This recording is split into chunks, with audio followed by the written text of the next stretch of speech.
Rory here, talking rubbish. Did you know that in the world of rubbish, it's smarter to reuse than replace?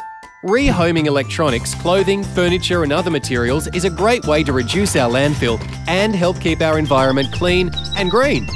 I'd like to introduce a couple of the reusers in the Townsville area. The Endeavour Foundation and NQ Green Solutions. The Endeavour Foundation provides training and employment for people with a disability in our community. Every month, Endeavour Foundation's workers sort and recycle 25 tonnes of donations. Endeavour Foundation accepts everything from clothes and shoes to toys. These are sold in their recycled clothing stores, while surplus, low-quality clothing is recycled into rags for cleaning. They also recycle old computers, TVs and printers, saving tonnes of harmful waste going to our dumps.